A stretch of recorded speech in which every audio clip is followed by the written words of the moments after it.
করা শেষ হয়ে গেল। এরপর যেটা করতে পারেন, আপনারা গাছটাকে প্রথমে মাটিটা একটু আলগা করে নেবেন, তাহলে আপনার খাবারটা প্রয়োগের সুবিধা হবে। এখন আমি ছোট তাওয়াটা দিয়ে আগাছা মাটিটা আলগা করে দিচ্ছি, যাতে গাছটা খুব সহজে খাবারটা গ্রহণ করতে পারে।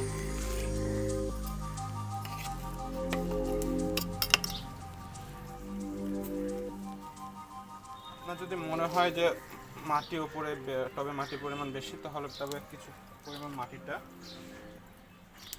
সরিয়ে ফেলতে পারেন। আমি কিছু পরিমাণ মাটিটা সরিয়ে ফেলবো, আমার কাছে বেশি মনে হয়েছে তাই। আপনার যদি মাটির পরিমাণ অল্প থাকে, তবে যথেষ্ট পরিমাণ জায়গা থাকে, তো আপনি মাটি না সরালেও পারবেন।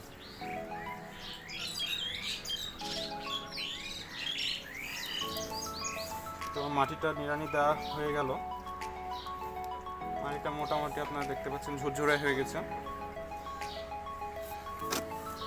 এবার এটার কিছু ডাল ছাঁটাই করা দরকার, সেই ডালগুলো ছাঁটাই করবো। আপনারা দেখতে পারবেন যে কিছু কিছু ডাল লম্বা হয়ে যাচ্ছে, সেই ডালগুলো ছাঁটাই করবো গাছের সুন্দর একটা শেপ ধরে রাখার জন্য। আমি এর আগের ভিডিওতে বলেছি যে দেখিয়েছি আপনার গাছের শেপ সুন্দরভাবে ধরে রাখার জন্য গাছের ডাল ছাঁটাই করা দরকার। আগের ভিডিও লিঙ্কটা আমি আপনার ডেসক্রিপশন বক্সে দিয়ে দিব, আপনারা চাইলে দেখতে পারেন যে কীভাবে বাড়িগুলো সে খুব সুন্দর একটা বনসাই শেপে দিতে পারেন। আমার মোটামুটি উপরের ডালগুলো ছাঁটা হয়ে গেছে।